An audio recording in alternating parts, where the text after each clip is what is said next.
Delhi MCD में mayor चुनाव के दौरान भारी हंगामा। आज ही होना है मेयर और डिप्टी मेयर का चुनाव। मनोनीत सदस्यों की शपथ को लेकर आप का हंगामा।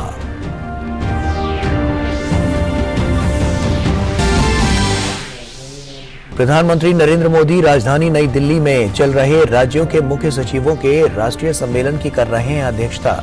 केंद्र और राज्य सरकारों के बीच साझेदारी मजबूत करने की दिशा में ये सम्मेलन है एक महत्वपूर्ण कदम।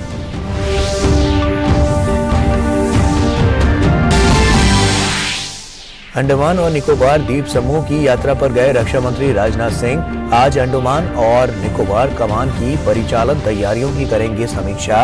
राजनाथ सिंह कमान और इसकी बाहरी इकाइयों के परिचालन क्षेत्रों में बुनियादी ढांचे के विकास का भी लेंगे जायजा।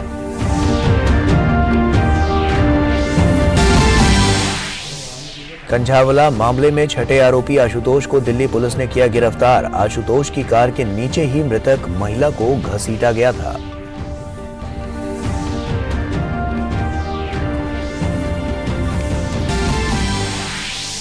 उत्तर भारत में शीतलहर और कोहरे का प्रकोप जारी। घने कोहरे के कारण यातायात बुरी तरह से प्रभावित।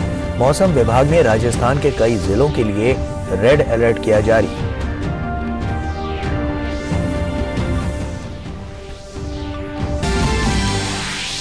अंतर्राष्ट्रीय खबरों में रूस के राष्ट्रपति व्लादिमीर पुतिन ने ऑर्थोडॉक्स क्रिसमस के मौके पर यूक्रेन के युद्ध विराम की घोषणा की। शनिवार मध्य रात्रि तक रूस नहीं करेगा कोई कार्रवाई। रूस के पैट्रियट किरिल ने ऑर्थोडॉक्स क्रिसमस के मौके पर युद्ध विराम का किया था आह्वान।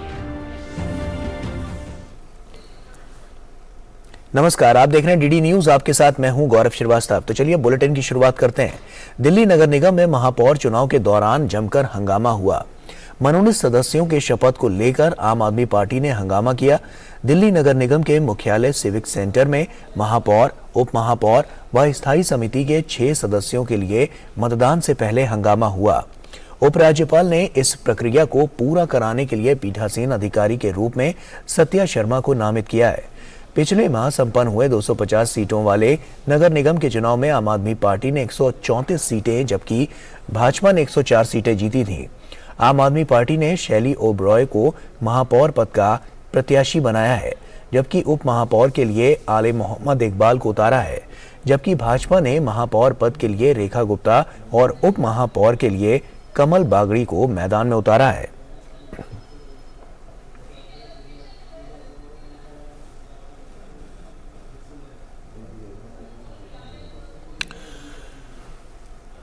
तो मेयर और डिप्टी मेयर को लेकर ये तस्वीरें साफ तौर पर आप देख सकते हैं किस तरह से यहाँ पे हंगामा बरपा है और उसके बाद हंगामे की भेंट आज किस तरह से ये पूरा सदन, ये कार्यक्रम जो था किस तरह से उसमें यहाँ पर हंगामा हुआ, ये आप तस्वीरों के जरिए देख सकते हैं। तो यहाँ पर जमकर हंगामा हुआ है। दरअसल मनोनीत सदस्यों के शपथ को लेकर आम आदमी पार्टी ने हंगामा किया। दिल्ली नगर निगम के मुख्यालय सिविक सेंटर में महापौर, उप महापौर व स्थायी समिति के 6 सदस्यों के लिए मतदान से पहले हंगामा हुआ। उपराज्यपाल ने इस प्रक्रिया को पूरा कराने के लिए पीठासीन अधिकारी के रूप में सत्या शर्मा को नामित किया है और पिछले माह संपन्न हुए 250 सीटों वाले नगर निगम के चुनाव में आम आदमी पार्टी ने 134 सीटें जबकि भाजपा ने 104 सीटें जीती। तो ऐसे में आज ये हंगामा यहाँ पर देखने को मिला है और जो समीकरण बनते बिगड़ते नजर आ रहे थे उसी को लेकर आम आदमी पार्टी की तरफ से यह हंगामा किया गया।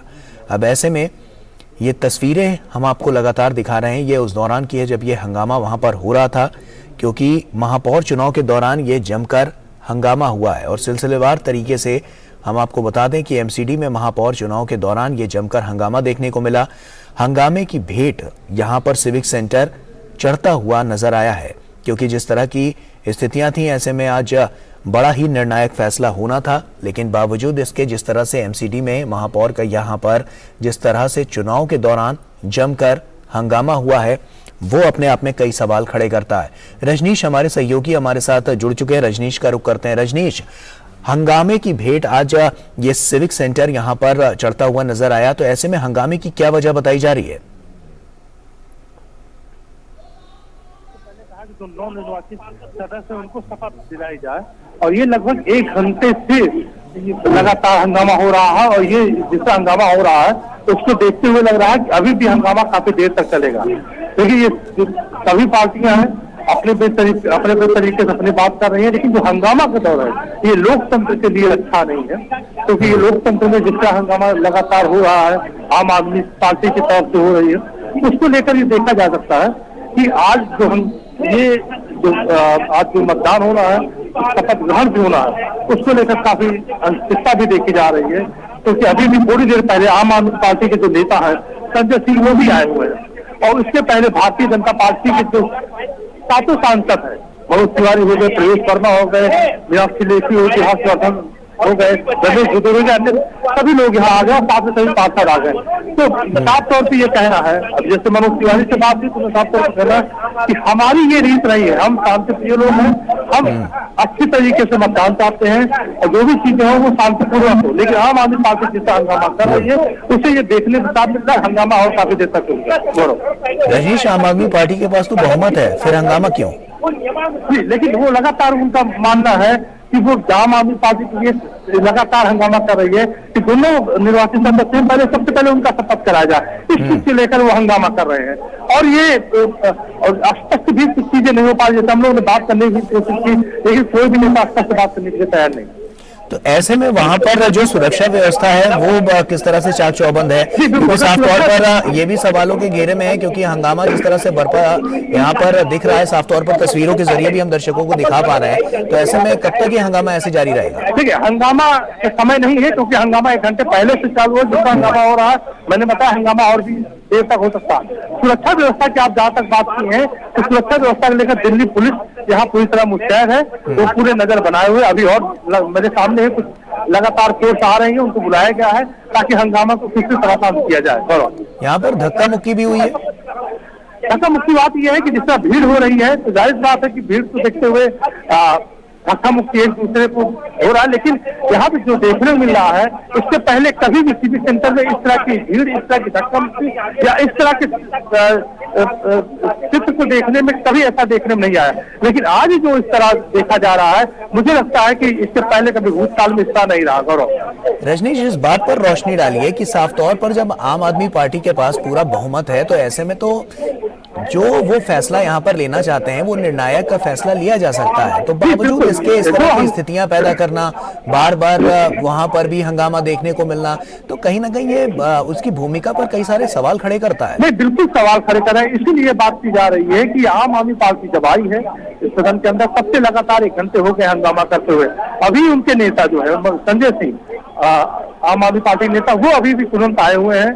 उनसे हम लोग बात करने की कोशिश की, हालांकि उन्होंने किसी तरह की कोई बात नहीं की, न तो अभी कोई जवाब दिया। लेकिन हंगामा जिस तरह हो रहा है उससे ये साफ तौर पे है कि कहीं न कहीं आम आदमी पार्टी अपने आप को असुरक्षित समझ रही है, या फिर जिस तरह आरोप लगा रही है।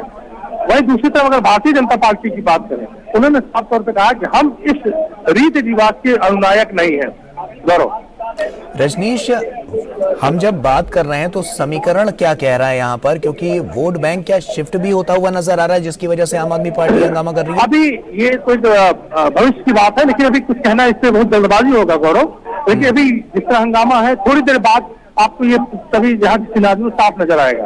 गौरव, तो ये जो हंगामा यहाँ पर लगातार चल रहा है, वो हंगामा अब क्योंकि काफी देर से ये चल रहा है, 1 घंटे से ऊपर का समय हो चुका है और लगातार ये चलता ही जा रहा है, तो क्या कोई मान मनोबल की बात भी सामने आ रही है? आखिर क्यों नहीं मान रहे और हंगामा क्यों ये बढ़ता जा रहा है? गौरव, कोई भी अभी बात करने के दिशा में नहीं है, ना तो कोई बात कर सकता है। इसमें जो बातचीत हो रही है उनमें साफ तौर पे है कि कुछ भी साफ चीजें नहीं हो पा रही हैं। आम आदमी पार्टी लगातार आरोप प्रत्यारोप लगा रही है, जबकि उसका पूरा मैंडेट है। लेकिन जिस तरह की चीजें हो रही है, वो अभी हंगामा जब शांत होगा उसके बाद बात करने की कोशिश की जाएगी कि आखिर स्थिति क्या बन रही है यहाँ पे। क्योंकि हंगामे में ना तो कुछ समझ में आ रही है, ना चीजें कोई बात करने की स्थिति में है। रजनीश, आम आदमी पार्टी का ये दोहरा चेहरा एक बार और यहाँ पर नजर आ रहा है। जी बिल्कुल, एक बात करें तो लगातार वो जब से आए हैं तब से लगातार हंगामा कर रहे हैं। वो उनकी तरफ से जितने लोग हैं वो सिर्फ हंगामा कर रहे हैं और आरोप प्रत्यारोप लगा रहे हैं। और दूसरी तरफ और पार्टियों की बात करें, वो यही साफ तौर पे कर रहे हैं कि हम हंगामा नहीं चाहते, हम चाहते हैं कि समय पे जो चीजें हैं उस समय पे हो। गौरव, ठीक है रजनीश, शुक्रिया तमाम जानकारियां साझा करने के लिए। तो ऐसे में इस बड़ी खबर पर लगातार हमारी नजर बनी हुई है और हमारे सहयोगी पल पल की अपडेट वहां से हमारे लिए पहुंचा रहे हैं और तस्वीरें हमने आपको दिखाई। आम आदमी पार्टी के पास आपको बताते हैं कि बहुमत भी है, लेकिन बावजूद इसके हंगामा किस तरह से बरपाया जा रहा है वो आप साफ तौर पर देख सकते हैं तस्वीरों के जरिए जो हम आप तक पहुंचा रहे थे। ऐसे में इससे जुड़ी आगे भी जो अपडेट आएगी वो भी हम आपके साथ साझा करते रहेंगे। एक छोटे से ब्रेक का वक्त हो गया यहाँ पर, जल्द लौटते हैं। अत्यधिक ठंड जानलेवा हो सकती है। सर्दियों में स्वस्थ रहने की तैयारी करें। शीतलहर के दौरान अखबार, रेडियो, टीवी और मोबाइल पर दी गई चेतावनी से सजग रहें। भोजन, पानी और अन्य आवश्यकताएं संग्रह करके रखें। पशुओं के लिए पर्याप्त चारे का संग्रह करें। ठंड में बाहर जाना कम करें और गर्म स्थान में रहें। शरीर की गर्मी बनाए रखने के लिए सिर, गला, हाथ और पैर ढकें। मुंह ढकने से फेफड़े सुरक्षित रहते हैं। गीले कपड़े जानलेवा हो सकते हैं, तुरंत बदलें। गर्म पेय पीने से शरीर का जल स्तर और गर्मी बनी रहती है। शराब मत पिएं। हाइपोथर्मिया के लक्षण है बदन ठंडा हो जाना, अतिशय कंपन, स्मृति दोष, भटकाव, असंतुलन, अस्पष्ट बोलना, अत्यधिक नींद और थकावट। फ्रॉस्ट बाइट के लक्षण है हाथ पैर की उंगलियां, कान की लोबियां और नाक के नथने फीके पड़ जाना। अगर ये लक्षण है तुरंत 108 या स्थानीय एम्बुलेंस नंबर पर फोन करें या अस्पताल जाएं। सावधान रहें, सुरक्षित रहें। NDMA एवं IIPHG द्वारा जनहित में जारी। तो ब्रेक के बाद एक बार फिर से आप सभी का स्वागत है। प्रधानमंत्री नरेंद्र मोदी आज राजधानी नई दिल्ली में मुख्य सचिवों के दूसरे राष्ट्रीय सम्मेलन की अध्यक्षता कर रहे हैं। केंद्र और राज्य सरकारों के बीच साझेदारी में गति लाने के लिए ये एक बड़ी पहल है। सम्मेलन के दौरान विकसित भारत, अंतिम मील तक पहुंच, GST के 5 साल, सीख और अनुभव और वैश्विक भू राजनीतिक चुनौतियां और भारत की प्रतिक्रिया विषयों पर 3 विशेष सत्र भी आयोजित किए जाएंगे। सम्मेलन के दौरान MSME, बुनियादी ढांचा और निवेश, अनुपालन को कम करना, महिला सशक्तिकरण, स्वास्थ्य और पोषण और कौशल विकास जैसे चिन्हित विषयों पर चर्चा होगी। इस सम्मेलन में केंद्र सरकार के प्रतिनिधि, मुख्य सचिव और राज्यों व केंद्र शासित प्रदेशों के अन्य वरिष्ठ अधिकारी और विशेषज्ञ शामिल हो रहे हैं। केंद्र सरकार ने लश्कर-ए-तैयबा के प्रॉक्सी आउटफिट और आतंकी संगठन द रेजिस्टेंस फ्रंट और इससे जुड़े सभी संगठनों को गैरकानूनी गतिविधि रोकथाम अधिनियम 1967 के अंतर्गत आतंकी संगठन घोषित कर दिया है। केंद्रीय गृह मंत्रालय ने कल एक अधिसूचना जारी कर यह जानकारी दी। अधिसूचना में द रेजिस्टेंस फ्रंट के कमांडर शेख सज्जाद गुल को भी आतंकी घोषित किया गया। आतंकी संगठन लश्कर-ए-तैयबा को मुंबई में हुए 2008 के आतंकी हमलों के लिए जिम्मेदार पाया गया था। इसकी स्थापना करने वाले हाफिज सईद को संयुक्त राष्ट्र ने आतंकी घोषित कर रखा है।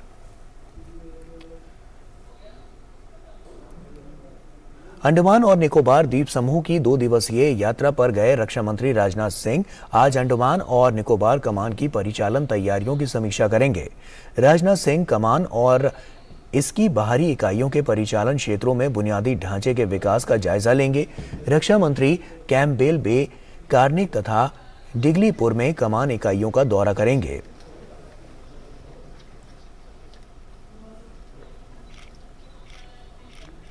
और केंद्रीय गृह मंत्री अमित शाह उत्तर पूर्व राज्यों के दौरे पर हैं। गृह मंत्री आज मणिपुर में कई विकास परियोजनाओं का उद्घाटन और शिलान्यास करेंगे। गृह मंत्री मणिपुर के चुराचांदपुर में एक मेडिकल कॉलेज और पूर्वी इम्फाल में मर्जिंग पोलो कॉम्प्लेक्स का उद्घाटन करेंगे। साथ ही गृह मंत्री INA मुख्यालय मोइरांग में राष्ट्रीय ध्वज भी फहराएंगे। इसके अलावा केंद्रीय मंत्री अमित शाह मोइरांग में अन्य विकास परियोजनाओं का उद्घाटन और शिलान्यास भी करेंगे। भाजपा के राष्ट्रीय अध्यक्ष JP नड्डा ने आज दावणगेरे जिले में कनक गुरु पीठ में पूजा अर्चना की, उन्होंने वहां पर निरंजनानंद पुरी स्वामी जी से आशीर्वाद भी लिया। वहीं JP नड्डा 5 और 6 जनवरी को कर्नाटक के 2 दिवसीय दौरे पर आए हुए हैं। अपनी कर्नाटक यात्रा के दौरान उन्होंने गुरुवार को चित्रदुर्ग में श्री तरलाबालू जगत गुरु ब्रह्मंट सिरिगेरे के उनका दौरा किया और यहां उन्होंने श्री तरलाबालू जगत गुरु डॉक्टर शिवमूर्ति शिवाचार्य महास्वामी जी का आशीर्वाद लिया। साथ ही वे चित्रदुर्ग में भोवी गुरुपीता प्रमुख श्री इम्मदी सिद्धरामेश्वर स्वामी से मिलने भी पहुंचे। मध्य प्रदेश के मुख्यमंत्री शिवराज सिंह चौहान ने केंद्रीय मंत्री गजेंद्र सिंह शेखावत और राज्य के अन्य मंत्रियों के साथ भोपाल की स्मार्ट सिटी पार्क में पौधारोपण किया।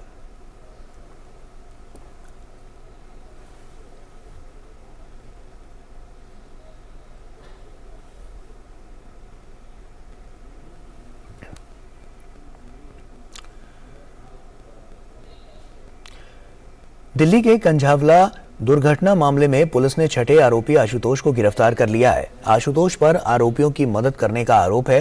पुलिस के मुताबिक सभी आरोपी आशुतोष की ही कार लेकर गए थे और वारदात के समय कार में केवल 4 आरोपी थे। वारदात के समय कार चला रहे अमित के पास ड्राइविंग लाइसेंस नहीं था, इसलिए दीपक ने इसकी जिम्मेदारी ली कि कार वो ही चला रहा था, जबकि जांच में इसका खुलासा हुआ है कि वारदात के समय अमित ही कार चला रहा था।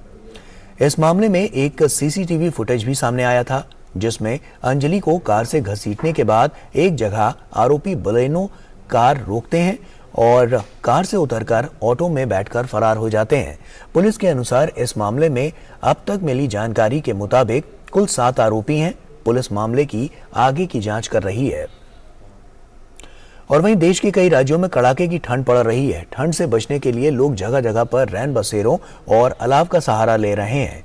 दिल्ली, पंजाब, उत्तर प्रदेश, मध्य प्रदेश और राजस्थान समेत कई जगहों में शीतलहर का कहर जारी है। ठंड के अलावा धुंध और कोहरे की वजह से विजिबिलिटी में भी कमी देखने को मिल रही है। हरियाणा, उत्तर पश्चिम राजस्थान, पश्चिमी उत्तर प्रदेश और पंजाब के कई इलाकों में घना कोहरा देखने को मिल रहा है। ये अलग अलग तस्वीरें हम आपको दिखा रहे हैं। वहीं मध्य प्रदेश और बिहार के भी कुछ जिलों में कोहरा छाया हुआ है, जिससे विजिबिलिटी बहुत कम हो गई। वहीं वाहनों की रफ्तार भी धीमी दिखाई दी। पश्चिम बंगाल, त्रिपुरा के भी कुछ इलाकों में कोहरा छाया हुआ है। दिल्ली, एनसीआर सहित पूरा उत्तर भारत कपकपाती ठंड की चपेट में है। मौसम विभाग के अनुसार आने वाले अगले 2 दिनों में सर्दी का सितम बरकरार रहेगा। दिल्ली, एनसीआर में ठंड और घना कोहरा छाया रहेगा। वहीं रविवार से तापमान में थोड़ी बढ़ोतरी का अनुमान है। बढ़ती ठंड से तापमान में लगातार गिरावट दर्ज की जा रही है। शीतलहर के कारण लोगों को काफी परेशानियों का सामना करना पड़ रहा है। भारतीय रिजर्व बैंक के गवर्नर शक्तिकांत दास ने अंतर्राष्ट्रीय मुद्रा कोष के एक कार्यक्रम में भाग लिया। इस दौरान अपने संबोधन में शक्तिकांत दास ने दक्षिण एशिया क्षेत्र में आर्थिक सहयोग पर जोर दिया। उन्होंने बताया कि विश्व बैंक के मुताबिक दक्षिण एशिया में क्षमता से बहुत कम व्यापार हो रहा है। हालांकि इसके बावजूद भारत, बांग्लादेश और मालदीव वित्तीय वर्ष 2022 से 23 में दुनिया की सबसे तेजी से बढ़ती अर्थव्यवस्थाओं में शुमार रहेगी।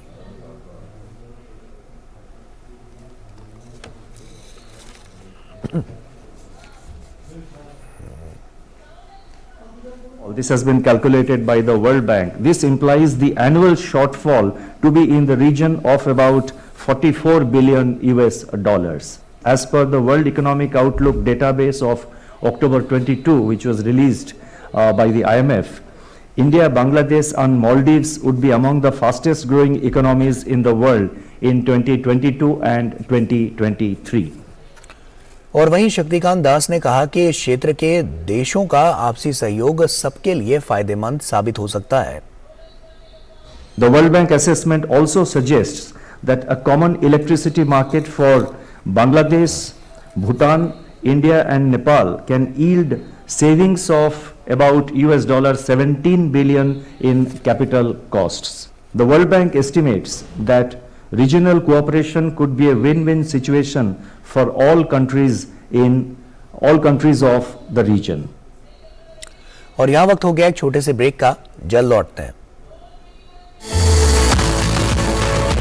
आप मिलेंगे एक स्टार्टअप चैंपियन से जो है इंक्यूबेशन स्पेस से। ये है एक्सेस लाइवलीहुड फाउंडेशन और साथ में आप मिलेंगे हमारे स्पेशल मेंटर और गेस्ट मिस्टर प्रणब भाटिया से। एक जगह पे करीब 3000 से 5000 महिलाओं को इकट्ठा करके उनकी खुद की कंपनी रजिस्टर करते हैं और उसके बाद जो उनका उत्पादन वो प्रोड्यूसर कंपनी में आता है, वहाँ पे उनको प्रोसेस करते हैं और जो है उनके ब्रांड में बना के बेचते हैं। पहले जब वो एंटरप्राइज चालू करते हैं तो उनकी जो क्वालिटी ऑफ प्रोडक्शन है उसमें थोड़ा बहुत मार्केट से फीडबैक की जरूरत होती है।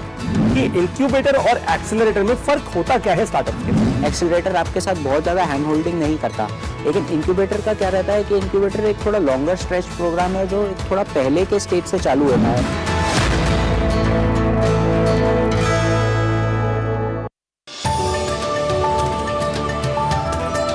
तेजस्विनी के मंच पर इस बार आ रही है कच्छ की कोयल, जो अपनी गायकी के माध्यम से विश्व भर में फैला रही है अपनी संस्कृति के रंग।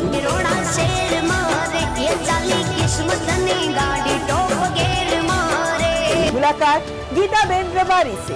जो शब्द है वो कहते हैं कि रब से यारी, यानी कि भगवान से यारी, वो है रबारी। मेरे मम्मी पापा ये कहते कि नहीं, मेरी बेटी की जीते उसे अच्छा लगता है तो मैं इनको सपोर्ट करूंगी। मुझे देखकर कई बच्चियां गाने लगी और एक क्या बोलते हिम्मत मिली, अगर ये कर सकते तो मैं क्यों नहीं। द्वारिका नो नाथ मारो राजा रण छोड़ छे, एणे मने माया लगाड़ी रे, एनी मने माया लागी रे। इस शनिवार रात 9:30 बजे सिर्फ डीडी न्यूज पर।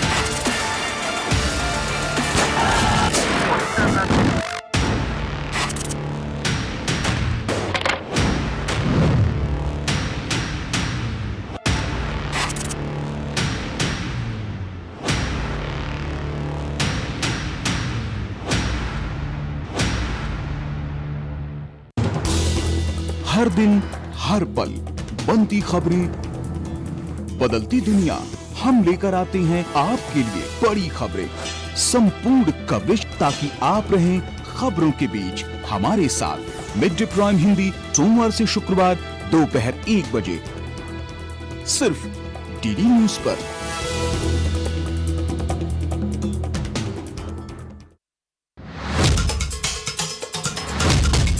मकसद हो बुलंद लोकतंत्र की आवाज, जज्बा तमाशे का शोर नहीं, जनहित पर हो जोर, मुद्दा जो तय करता हो देश की दिशा, सवाल वही जिनसे जुड़ा हो जन सरोकार। देखिए 5 की पंचायत मेरे साथ सोमवार से शुक्रवार शाम 5 बजे सिर्फ डीडी न्यूज पर।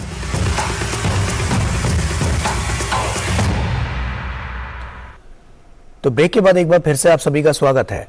उत्तराखंड के चमोली जिले के जोशीमठ कस्बे में जारी भूस्खलन से 500 से ज्यादा परिवार और कई होटल प्रभावित हुए हैं।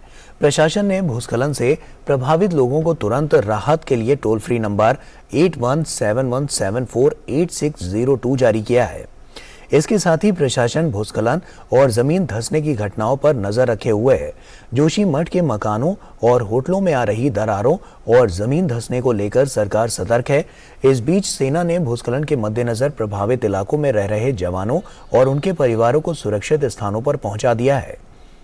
वहीं उत्तराखंड के मुख्यमंत्री पुष्कर सिंह धामी आज जोशीमठ में भूस्खलन और मकानों में आई दरारों को लेकर देहरादून में शीर्ष अधिकारियों के साथ उच्च स्तरीय बैठक करेंगे।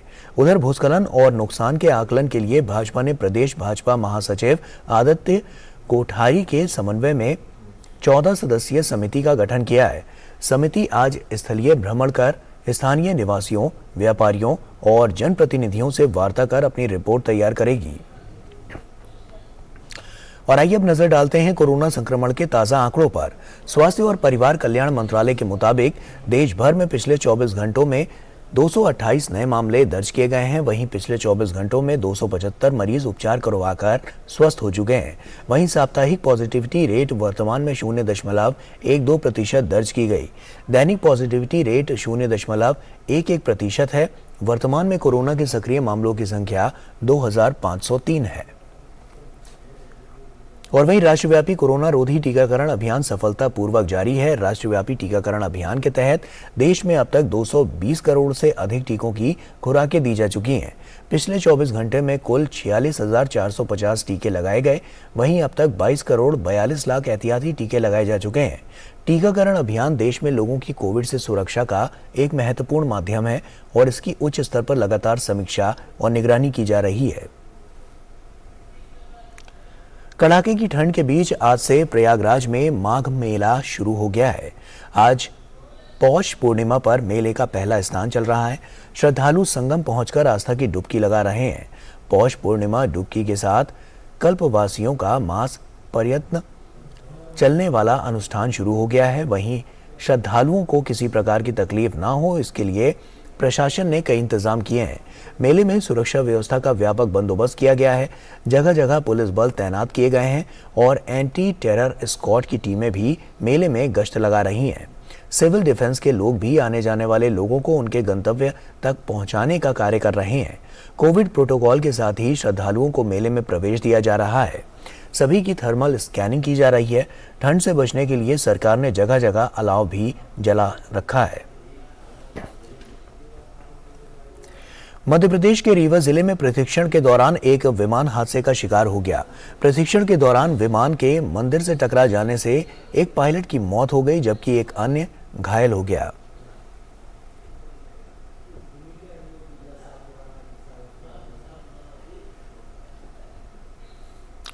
भारत दुनिया को सिखाएगा महामारी से निपटने का गुण। जी हां, जिस तरह भारत ने कोविड महामारी को काबू में किया है, उसे दुनिया भर में सराहना मिल रही है। अब भारत में हो रहे G20 हेल्थ वर्किंग ग्रुप की बैठक में इसे दुनिया के सामने रखेगा। यही नहीं, भारत बैठक में ग्लोबल साउथ की आवाज भी बनेगा। G20 हेल्थ वर्किंग ग्रुप की बैठक में भविष्य में होने वाली महामारी से निपटने की रणनीति पर भी चर्चा होगी। हेल्थ वर्किंग ग्रुप की पहली बैठक आगामी 18 से 20 जनवरी को तिरुवनंतपुरम में होगी। पेश है ये खास रिपोर्ट। बेहतर स्वास्थ्य सतत मानव विकास का आधार होता है। कोई भी देश विकसित तब होता है जब उसके नागरिक स्वस्थ रहे। कोविड काल में स्वास्थ्य की प्राथमिकता को पूरी दुनिया ने महसूस किया। यही वजह है कि G20 की बैठक में भी स्वास्थ्य एक अहम मुद्दा होगा। G20 हेल्थ वर्किंग ग्रुप की पहली बैठक 18 से 20 जनवरी को तिरुवनंतपुरम में होगी। G20 में स्वास्थ्य क्षेत्र में भारत ने 3 प्राथमिकताएं तय की हैं। पहला है हेल्थ इमरजेंसी, यानी भविष्य में कोई महामारी आती है तो उससे कैसे निपटा जाए, महामारी के लिए फंड को कैसे उपयोग में लाया जाए। भारत ने जिस तरह से महामारी से निपटने की पूरी दुनिया ने तारीफ की है, भारत अपने इस अनुभव को दुनिया के सामने रखेगा और भविष्य में आने वाली महामारी से निपटने के गुर भी सिखाएगा। दूसरी प्राथमिकता फार्मा सेक्टर में सहयोग को सुदृढ़ करना, यानी फार्मा सेक्टर को कैसे मजबूत किया जाए, कैसे दवाइयां सस्ती हो, सभी के लिए सुलभ हो। तीसरी प्राथमिकता डिजिटल हेल्थ इनोवेशन और समाधान, यानी टेलीमेडिसिन के जरिए सार्वजनिक स्वास्थ्य सेवा बढ़ाने में मदद और स्वास्थ्य सेवाओं की आपूर्ति में सुधार कैसे किया जाए। भारत ने कोविड काल में ई-संजीवनी टेलीमेडिसिन के जरिए 8 करोड़ से ज्यादा लोगों को घर बैठे स्वास्थ्य सेवाएं मुहैया कराई, जिसका लाभ दूर दराज के इलाके में बैठे लोगों ने भी उठाया। सऊदी अरब की अध्यक्षता के दौरान G20 में डिजिटल हेल्थ के विषय को लाया गया था। भारत इसको अब आगे बढ़ाएगा, चाहे आर्टिफिशियल इंटेलिजेंस की बात हो या फिर कोविन ऐप की खूबियों और उपलब्धियों की। भारत इन सबको दुनिया के सामने रखेगा। भारत G20 बैठक के दौरान टीबी उन्मूलन के लक्ष्यों, निक्षय मित्र बनाने की पहल, आयुष्मान भारत, औषधि परियोजना, e Sanjeevani telemedicine, Ayushman Bharat infrastructure mission, blindness से निपटने की पहल, कोविड टीकाकरण, पैंडेमिक मैनेजमेंट की सफल कहानी को दुनिया के सामने रखेगा। हेल्थ वर्किंग ग्रुप की कुल 4 बैठक होगी। पहली बैठक 18 से 20 जनवरी को तिरुवनंतपुरम में, दूसरी बैठक 17 से 19 अप्रैल को गोवा में, तीसरी बैठक 4 से 6 जून को हैदराबाद में और चौथी बैठक 17 से 19 अगस्त गांधीनगर में होगी। Nitendra Singh, DD news, Delhi. और वहीं प्रधानमंत्री के परीक्षा पे चर्चा कार्यक्रम के लिए छात्रों, शिक्षकों और अभिभावकों में जबरदस्त उत्साह देखा जा रहा है। आगामी 27 जनवरी को होने वाले इस संवाद कार्यक्रम के लिए करीब अब तक लाखों छात्रों, शिक्षकों और अभिभावकों ने पंजीकरण कराया है। परीक्षा पे चर्चा 2023 में जो भी विद्यार्थी इच्छुक हों वो अपने सवाल पूछ सकते हैं। आप अपने सवाल ddnews.ppc@gmail.com पर 10 जनवरी तक भेज दें। इनमें से कुछ चुनिंदा सवालों को तालकटोरा स्टेडियम में 27 जनवरी को होने वाले मुख्य कार्यक्रम के दौरान शामिल किया जा सकता है। आपके सवाल HD फॉर्मेट में होने चाहिए। उधर सीमा सड़क संगठन यानी BRO के प्रयासों से सर्दियों के दौरान श्रीनगर लेह राष्ट्रीय राजमार्ग को रिकॉर्ड समय के लिए खुला रखा गया। लंबे समय तक राजमार्ग के खुले रहने से अच्छे परिणाम मिले हैं। पहली बार ये राजमार्ग 6 जनवरी तक खुला रहा। जोजिला दर्रे को संगठन ने पहली बार 2020 और इसके बाद खुला रखा। इससे भारतीय सेना की रणनीतिक आवश्यकताएं और लद्दाख के लोगों के लिए आवश्यक वस्तुओं की आपूर्ति सुनिश्चित करने में मदद मिली है। आकांक्षी जिला कार्यक्रम से स्वस्थ और सुखी परिवार की परिकल्पना भी साकार हो रही है। झारखंड के आकांक्षी जिला गुमला में संचालित विभिन्न कुपोषण उपचार केंद्रों में कुपोषण को मात देकर लगभग 15 दिनों में बच्चे स्वस्थ होकर घरों को लौट रहे हैं, जो आकांक्षी जिला कार्यक्रम की सफलता का जीवंत उदाहरण है। देखिए।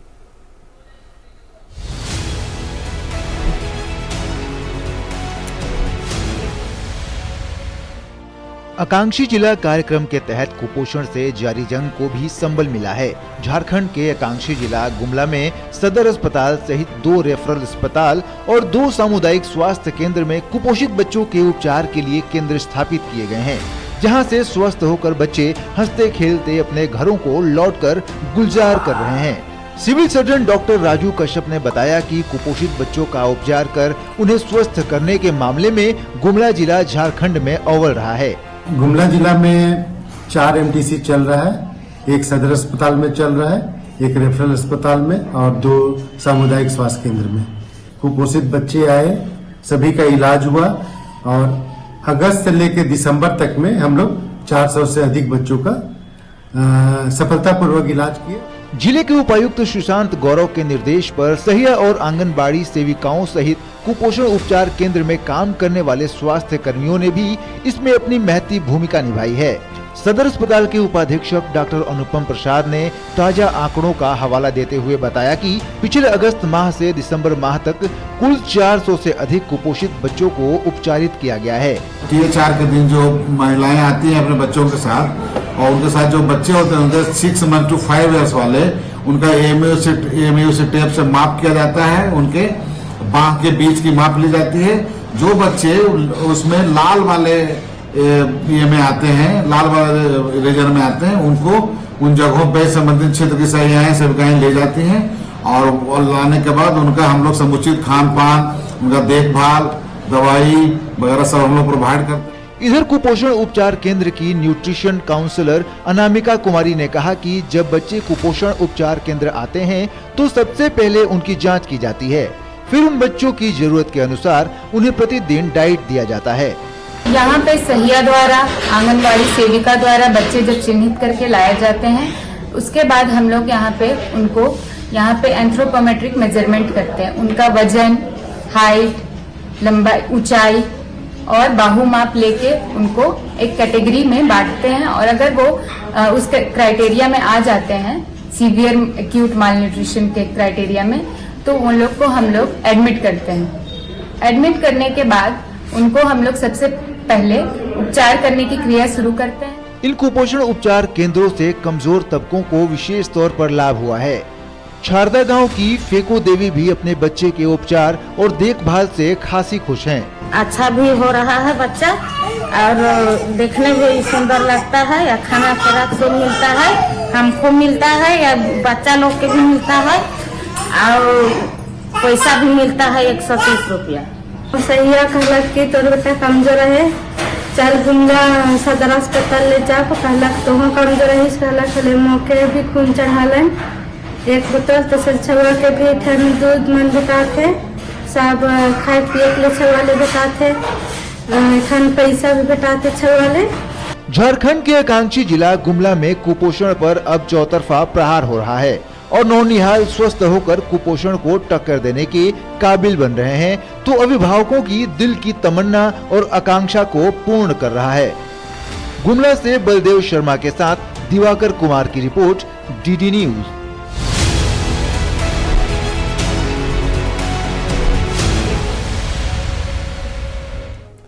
और छत्तीसगढ़ के बलरामपुर जिले में उद्यान विभाग द्वारा संचालित राष्ट्रीय बागवानी मिशन के तहत अब राष्ट्रीय ग्रामीण आजीविका मिशन से जुड़ी महिला समूह को मधुमक्खी पालन से जोड़कर उनको रोजगार के अवसर प्रदान किए जा रहे हैं, जिससे अब ग्रामीण महिलाओं को रोजगार के साथ साथ उनकी आमदनी में बढ़ोतरी भी देखने को मिल रही है।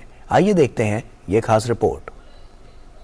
जी हां, हम बात कर रहे हैं बलरामपुर जिले में रामचंद्रपुर विकास खंड के तामेश्वर नगर आदर्श गोठान की, जहां पर गांव की बेरोजगार महिलाओं को NRLM के तहत समूह बनाकर उनको उद्यान विभाग द्वारा संचालित राष्ट्रीय बागवानी मिशन योजना से जोड़कर महिलाओं से मधुमक्खी पालन का कार्य करवाया जा रहा है, जिससे अब गांव की बेरोजगार महिलाओं के पास खुद का रोजगार हो गया है। हम लोग पहले घर में बैठे रहते थे, तो जब से हमारे गांव में जब गोठान हुआ तो गोठान में आके हम लोग का मतलब बहुत काम मिला। तो फिर काम मिलने के बाद मधुमक्खी पालन के बारे में हम लोग को बताया गया है, मधुमक्खी पालन के बारे में बताया, ट्रेनिंग दिया गया है। तो हमारे सदस्य सबको बोले कि ठीक है मधुमक्खी पालन करते हैं। जैसे हम लोग बेरोजगार बैठे थे घर में, जब से गोठान बना है तब से गोठान में कुछ ना कुछ हम लोग कर रहे हैं। फिर मधुमक्खी पालन के बारे में पता चला, तो मधुमक्खी पालन में हम लोग काम कर रहे हैं अभी। फिर उसमें शहद निकाल रहे हैं, शहद निकल के जैसे बाजार में बेचना है, बेच के जो मतलब पैसा इंकम होगा वैसे घर में भी काम चल जाएगा, बच्चे लोग को पढ़ाना है। मिशन नगर गोठान में हम लोग को मधुमक्खी दिया गया है, उद्यान विभाग से हम लोग को ट्रेनिंग भी दिया गया है। देने से हम लोग को इसके फिर हम रोज आते हैं और देखभाल भी करते हैं। मधुमक्खी से लाभ होगा, मोम बनेंगे, फिर उसमें से मधुमक्खी फूल पर भी जाएंगे, पराग भी मिलेंगे। और मधुमक्खी से मतलब मधुमक्खी जैसे 15 से 20 दिन के अंदर हम लोगों को रस मिलेंगे, उससे हम लोग शहद बेचेंगे। गोठान में काम कर रही समूह की महिलाओं ने बताया कि पहले उनके पास कोई रोजगार के साधन नहीं थे, लेकिन गांव में सरकार द्वारा गोठान का निर्माण करवाया गया तो महिलाओं ने NRLM के तहत अपना समूह बनाकर रोजगार कर रही हैं। इन महिलाओं को उद्यान विभाग द्वारा मधुमक्खी पालन का प्रशिक्षण देकर उनको अनुदान के रूप में मधुमक्खी पालन का पूरा सेट और साथ ही शहद निकालने की मशीन भी दी गई। राष्ट्रीय बागवानी मिशन योजना के अंतर्गत महिलाओं के सशक्तिकरण हेतु महिलाओं को अनुदान प्रदान किया गया है। इस अनुदान में महिलाओं को मधु निष्कासन यंत्र, मधुमक्खी पेटी, कैप, ग्लव्स प्रदान किए गए हैं। यहाँ महिलाएं प्रत्येक दिन आती हैं और पेटी के साथ अपना कार्य करती हैं, और जब छत्ते में मधु शहद जमा हो जाते हैं तो उन्हें निष्कासित करके लोकल मार्केट में विक्रय करती हैं और अच्छा मुनाफा प्राप्त करती हैं। महिला समूह द्वारा मधुमक्खी पालन को बढ़ावा देकर जहां अपनी आय को दोगुना करने का प्रयास किया जा रहा है, वहीं समूह की महिलाओं ने ये भी बताया कि गोठान के अंतर्गत मधुमक्खी पालन से मिलने वाली आमदनी से वो अपने बच्चों की पढ़ाई लिखाई अच्छे से करवा पाएंगी। शैलेंद्र सिंह के साथ मनोज सोनोने की रिपोर्ट, डीडी न्यूज, रायपुर। और उधर तमिलनाडु पुलिस विभाग ने चेन्नई में एक विभागीय प्रदर्शनी लगाई है। इस प्रदर्शनी में लोग तमिलनाडु पुलिस विभाग के अलग अलग विभागों के बारे में जानकारी हासिल कर सकते हैं। पुलिस का कहना है कि इसका उद्देश्य लोगों को पुलिस के बारे में शिक्षित करना है। पुलिस अधिकारियों ने बताया प्रदर्शनी को लोगों के लिए आकर्षक बनाने की कोशिश की गई है ताकि लोग अपनी पुलिस के बारे में जागरूक हो सकें। We have our police here, the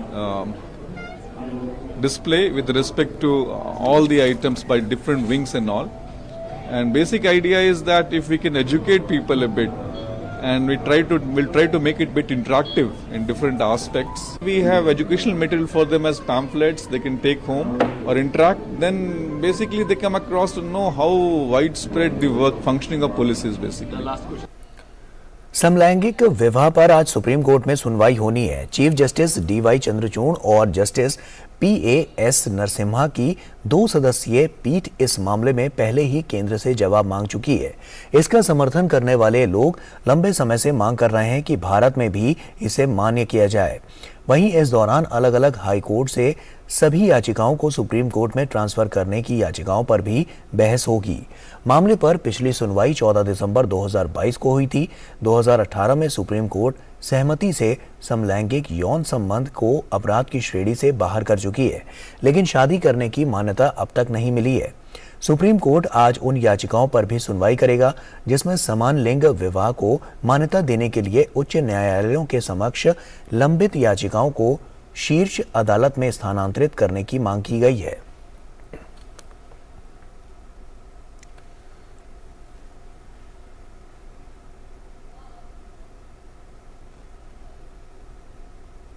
और वहीं देश में दिसंबर 2022 में कुल कोयला उत्पादन 10.81% की बढ़ोतरी के साथ 8,28,70,000 टन हो गया है।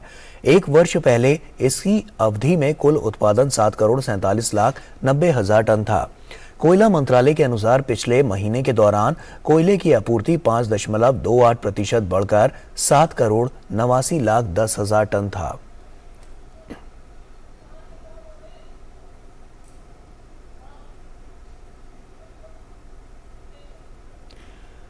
और पश्चिम बंगाल के दक्षिण 24 परगना जिले में आयोजित होने वाले गंगा सागर मेले में अभी से बड़ी संख्या में श्रद्धालु पहुंच रहे हैं। मकर संक्रांति से पहले यहां पहुंचे श्रद्धालुओं ने पवित्र गंगा नदी में डुबकी लगाई। मकर संक्रांति उत्सव के अवसर पर गंगा सागर मेला 8 जनवरी से 16 जनवरी तक आयोजित किया जाएगा। देश के विभिन्न राज्यों से श्रद्धालु यहां पहुंच रहे हैं।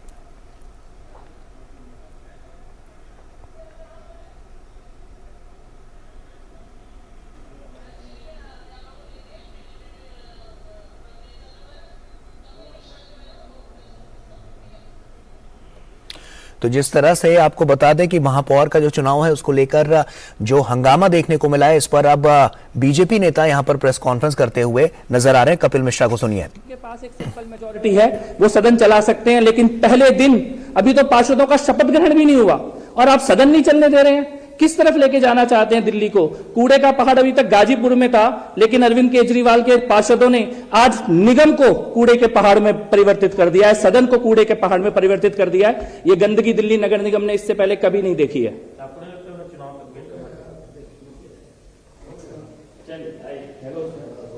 मिश्रा को आप सुन रहे थे। आपको बता दें कि जिस तरह से जो स्थितियां हैं वो साफ तौर पर आम आदमी पार्टी को एक बार फिर से सवालों के घेरे में खड़ा करती है कि आखिर जिस जनता ने उन्हें वोट दिया उसके बाद जो काम करना चाहिए था, क्योंकि आज नीतिगत फैसले जो आज होने थे और साफ तौर पर महापौर को लेकर उसमें अड़ंगा डालने का काम किया है। हंगामा लगातार जारी है और इससे जुड़ी पल पल की अपडेट हम आपके साथ साझा कर रहे हैं। आगे बढ़ते हैं। घरेलू शेयर बाजार में हफ्ते के आखिरी कारोबारी दिन सपाट ढंग से कारोबार की शुरुआत हुई है। आज सेंसेक्स 60,388 अंकों पर खुला, वहीं निफ्टी ने 18,008 के स्तर से कारोबार की शुरुआत की। हालांकि हरे निशान में ओपनिंग के बाद शुरुआती कारोबार में बाजार लाल निशान पर जाता नजर आया। हफ्ते के आखिरी कारोबारी दिन बाजार में उतार चढ़ाव दिख रहा है। सेंसेक्स और निफ्टी लाल और हरे निशान के बीच झूलते नजर आ रहे हैं। भारत संयुक्त राष्ट्र आंतरिक सुरक्षा बल के अंतर्गत अबयई में भारतीय महिला शांति सैनिकों की एक पलटन तैनात करेगा। भारतीय दल में 2 अधिकारी और 25 अन्य रैंक के अधिकारी शामिल रहेंगे। ये संयुक्त राष्ट्र मिशन में महिला शांति सैनिकों का भारत का सबसे बड़ा दल होगा। भारत ने 2007 में लाइबेरिया में पहली बार अपनी महिला शांति सैनिकों की टुकड़ी को तैनात किया था। रूस यूक्रेन के बीच जारी जंग में फिलहाल 6 और 7 जनवरी को रूस ने एक तरफा संघर्ष विराम का ऐलान किया। रूस ने ऐसा क्रिसमस सेलिब्रेशन के मद्देनजर ऑर्थोडॉक्स चर्च की अपील पर किया है। इससे पहले भी रूस ने तुर्की के जरिए यूक्रेन को स्थायी युद्ध विराम की भी पेशकश की, जिसमें रूस ने अपनी पहले की शर्तों को बरकरार रखा है। लेकिन अगर यूक्रेनी राष्ट्रपति के पिछले कुछ बयानों को देखें तो इस युद्ध का अंत होना फिलहाल मुश्किल नजर आ रहा है। देखिए। रूस के राष्ट्रपति पुतिन ने ऑर्थोडॉक्स क्रिसमस के मौके पर अपने सैनिकों से यूक्रेन में संघर्ष विराम का पालन करने का आदेश देकर दुनिया को चौंका दिया है। आदेश के मुताबिक रूसी सेना 6 जनवरी से 7 जनवरी तक यूक्रेन में किसी भी हिस्से पर हमला नहीं करेगी। हालांकि एक अन्य घटनाक्रम में राष्ट्रपति ने एक बार फिर सुलह के संकेत दिए हैं। तुर्की के राष्ट्रपति एर्दोगान के साथ टेलीफोन पर हुई बातचीत में राष्ट्रपति पुतिन ने यूक्रेन के साथ शांति वार्ता के संकेत दिए। हालांकि पुतिन ने बातचीत के लिए एर्दोगान के सामने अपनी पुरानी शर्तों को एक बार फिर से दोहराया। पुतिन ने कहा कि अगर यूक्रेन नई क्षेत्रीय वास्तविकताओं को स्वीकार करने को तैयार हो जाता है तो वो शांति समझौते पर वार्ता के लिए तैयार हो जाएंगे। दरअसल पिछले वर्ष तुर्की के हस्तक्षेप के बाद दोनों देशों के बीच 3 दौर की शांति वार्ता तो हुई, लेकिन दोनों देशों की जिद की वजह से ये बेनतीजा रही।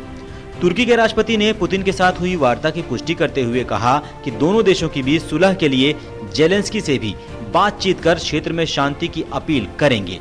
मैंने रूस के राष्ट्रपति से दोनों देशों के बीच सुलह के मुद्दे पर बात की। इस बैठक के तुरंत बाद में राष्ट्रपति जेलेंस्की के साथ भी बात करूंगा। हमने बातचीत में ये चर्चा की है कि रूस यूक्रेन संबंधों को किस तरह रास्ते पर लाया जा सके। जेलेंस्की से युद्ध खत्म करने के अलावा ग्रेन कॉरिडोर, अमोनिया और फर्टिलाइजर के मुद्दे पर भी बात होगी। हालांकि यूक्रेनी राष्ट्रपति के पिछले कुछ बयानों को देखें तो युद्ध का अंत होना फिलहाल मुश्किल नजर आता है। कीव के मुताबिक वो तब तक आराम नहीं करेगा जब तक यूक्रेन क्रीमिया सहित अपने सभी क्षेत्रों से रूसी सैनिकों को बाहर नहीं निकाल देता। उधर क्रेमलिन ने भी लक्ष्य हासिल होने तक युद्ध के मैदान में डटे रहने की बात कही है। इस बीच हाल के दिनों में युद्ध के मैदान में यूक्रेन को मिल रही बढ़त पर नाटो प्रमुख ने यूक्रेन और सहयोगी देशों को सचेत रहने की नसीहत दी है। नाटो प्रमुख ने कहा कि यूक्रेन में युद्ध के लिए रूसी राष्ट्रपति की महत्वाकांक्षाओं को कम आंकना खतरनाक होगा। उन्होंने कहा कि रूसी राष्ट्रपति के लक्ष्यों में बदलाव के कोई संकेत नहीं मिल रहे हैं। यूक्रेनी बलों ने रूसी सेना को भारी नुकसान पहुंचाया है, लेकिन साथ ही हम देखते हैं रूस ने 2 लाख से अधिक सैनिकों को जुटाया है। उन्होंने नुकसान और पीड़ा को सहन करने की बड़ी इच्छा दिखाई है। वे अधिक गोला बारूद हासिल करने के लिए कड़ी मेहनत कर रहे हैं। हमारे पास कोई संकेत नहीं है कि राष्ट्रपति पुतिन ने यूक्रेन में अपनी योजनाओं और लक्ष्यों को बदल दिया है। बहरहाल शांति वार्ता शर्तों की वजह से अंजाम तक नहीं पहुंच पा रहा है, लेकिन रूस और यूक्रेन अपने अपने स्तर पर व्यापक युद्ध की तैयारी को अंजाम दे रहे हैं। यूक्रेन को जहां अमेरिका सहित पश्चिमी देशों से जमकर हथियारों की मदद मिल रही है, वहीं रूस ने भी सैनिकों की लामबंदी सहित आधुनिक हथियारों की नुमाइश शुरू कर दी है। एक दिन पहले ही रूस ने अपने सबसे घातक हाइपरसोनिक क्रूज मिसाइल से लैस जंगी बेड़े को अटलांटिक महासागर में उतारकर जंग से पीछे नहीं हटने का संकेत दे दिया है।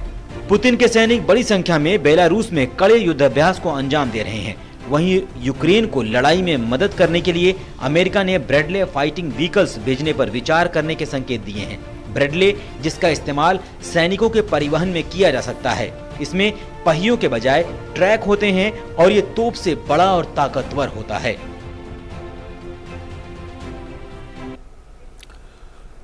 और वहीं रूसी राष्ट्रपति व्लादिमीर पुतिन ने ऑर्थोडॉक्स क्रिसमस को देखते हुए यूक्रेन के साथ जारी संघर्ष के बीच 2 दिनों के लिए सीज फायर की घोषणा की है। राष्ट्रपति पुतिन ने रूस के आध्यात्मिक नेता पैट्रियार्क किरिल क्रेमलिन के अनुरोध के बाद यूक्रेन के साथ 6 से 7 जनवरी तक संघर्ष विराम की घोषणा का आदेश जारी किया है। अमेरिकी राष्ट्रपति जो बाइडेन ने रूस की ओर से 36 घंटों के संघर्ष विराम की घोषणा पर व्लादिमीर पुतिन पर तंज कसा है। जो बाइडेन ने कहा है कि यूक्रेन के हमलों से त्रस्त पुतिन सीज फायर के जरिए अपने लिए ऑक्सीजन की तलाश कर रहे हैं। अमेरिकी राष्ट्रपति ने कहा है कि यूक्रेन जंग इस वक्त अहम मोड़ पर पहुंच गई है। बाइडेन ने कहा कि यूक्रेन को रूसी आक्रामकता का विरोध करने में मदद करने के लिए सब कुछ करना होगा। रूस जंग को धीमी करने का प्रयास नहीं कर रहा है। यूक्रेन की हालिया सैटेलाइट तस्वीरों में बाखमत शहर को युद्ध के कारण पहुंची तबाही दिख रही है। तस्वीरों में युद्ध के बाद से क्षेत्र में जमीन, घरों और बुनियादी ढांचों को पहुंचा नुकसान दिख रहा है। शहर के कुछ हिस्से बंजर भूमि में साफ नजर आ रहे हैं और यहां के आवासीय अपार्टमेंट अब कंक्रीट के ढेर में बदल गए हैं। अधिकांश नागरिकों को पूर्वी शहर से निकाल लिया गया है। जो लोग बचे हुए हैं वे कड़ाके की ठंड में बिना बिजली और बुनियादी सुविधाओं के निरंतर बमबारी के बीच रह रहे हैं। फरवरी में यूक्रेन और रूस के बीच शुरू हुए युद्ध के बाद से बाखमत में कुछ सबसे खराब संघर्ष हुए हैं, जिसने शहर और शहरवासियों को बेहद नुकसान पहुंचाया है। आगे बढ़ते हैं। अमेरिका और जर्मनी ने गुरुवार को यूक्रेन को कई दर्जन ब्रैडली लड़ाकू वाहन देने की घोषणा की है।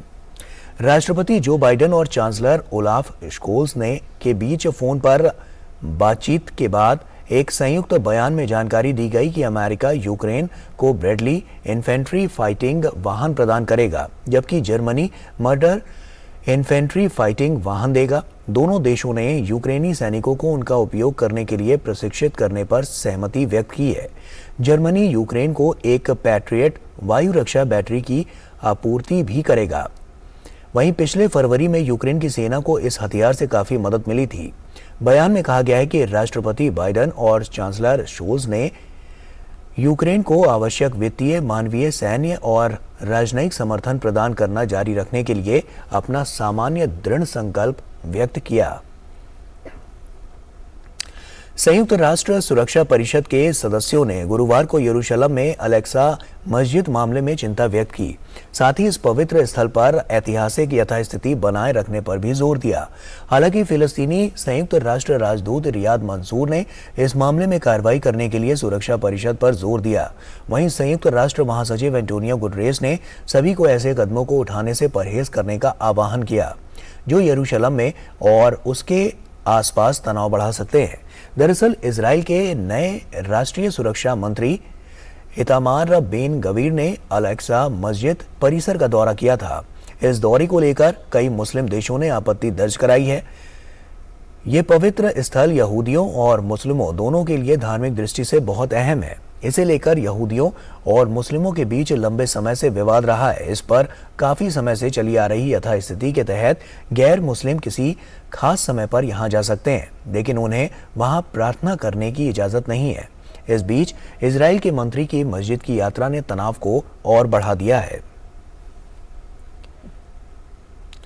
और अब बात हेरिटेज वॉक की कर लेते हैं। हेरिटेज वॉक में आज हम आपको लेकर चलेंगे मध्य प्रदेश के ऐतिहासिक इमारतों में से एक मोती महल में।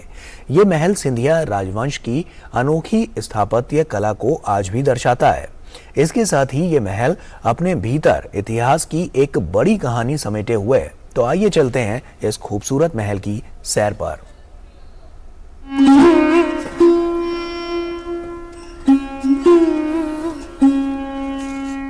यह है मोती महल, जो अपनी खूबसूरती से आपको मंत्रमुग्ध कर देगा। भारत के मध्य प्रदेश राज्य के ग्वालियर शहर में स्थित है मोती महल। ये महल यहाँ की एक ऐतिहासिक इमारत है जो अपने भीतर इतिहास की एक बड़ी कहानी समेटे हुए है। ये महल सिंधिया राजवंश की अनोखी स्थापत्य कला को आज भी दर्शाता है। मोती महल का निर्माण 19वीं शताब्दी में सिंधिया राजवंश ने करवाया था। कभी महाराजाओं की शान और शौकत की मिसाल रहा मोती महल आजादी के बाद मध्य प्रदेश का विधानसभा बना था। इस भव्य मोती महल के बीचों बीच एक दरबार हॉल है और इसी दरबार हॉल में विधानसभा लगा करती थी। पूरे महल में बेहतरीन नक्काशी की गई है। महल में लगभग 1203 कमरे, 52 चौक और 9 बावड़ियां हैं। इस महल की दीवारें अपनी कहानी खुद ब खुद बयां करती है। इस महल के हॉल में कई किलो सोना लगाकर छत और दीवारों को सजाया गया है। इस महल की रौनक आज भी देखने को बनती है, जिसे देखने यहाँ सैलानियों का आना जाना लगा रहता है। Bureau report, DD news. और आइए बात कर लेते हैं साइंस हब की। और साइंस हब में आज हम जानेंगे एक ऐसे बेबी स्मार्ट स्ट्रोलर के बारे में जो एआई सिस्टम पर काम करता है, यानी कि आर्टिफिशियल इंटेलिजेंस पर काम करता है। और ऐसे में आपको बता दें कि इसमें सेफ्टी को साफ तौर पर ध्यान में रखा गया है। तो आइए आपको दिखाते हैं दुनिया के पहले स्मार्ट स्ट्रोलर के बारे में। क्या आप अपने न्यूबॉर्न बेबी के साथ कहीं बाहर जाने का प्लान कर रहे हैं, पर साथ ही आपको ये डर भी है कि आप उसे रास्ते में या किसी भीड़ भाड़ के इलाके में अकेले कैसे संभालेंगे? तो आपको बता दें कि यूएस के एक कपल ने एक ऐसे स्मार्ट स्ट्रोलर को बनाया है जो एआई सिस्टम पर काम करता है और इसके चारों तरफ सेंसर लगे हुए हैं, ताकि जब बच्चा स्ट्रोलर में हो तो स्ट्रोलर की हर हरकत की खबर और इसकी पूरी सेफ्टी रखी जा सके। इस स्मार्ट स्ट्रॉलर में गौर करने वाली बात ये है कि ये पेरेंट्स की मूवमेंट के हिसाब से चलेगा और रुकेगा भी। साथ ही पेरेंट्स से काफी पास भी रहेगा, जिससे आप अपने बच्चे की जरूरतों का ध्यान रख सकेंगे। इसकी एक खास बात ये भी है कि आप इस स्मार्ट स्ट्रॉलर को एक ऐप से कनेक्ट करके बच्चे को गहरी नींद में आसानी से सुला सकते हैं। यह एक बेबी स्मार्ट स्ट्रॉलर है। यह दुनिया का पहला सबसे स्मार्ट स्ट्रॉलर है। यह AI तकनीक के साथ काम करता है। इसके चारों ओर सेंसर लगे हुए हैं जो इसके मूवमेंट में बड़ी भूमिका निभाते हैं। आप इस स्मार्ट स्ट्रॉलर को जब चाहे चला सकते हैं और जब चाहे रोक सकते हैं।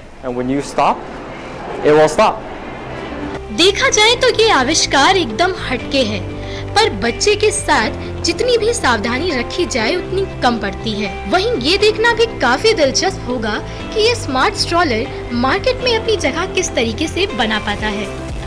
Bureau report, DD news. और इसी के साथ फिलहाल इतना ही। दीजिए इजाजत, नमस्कार।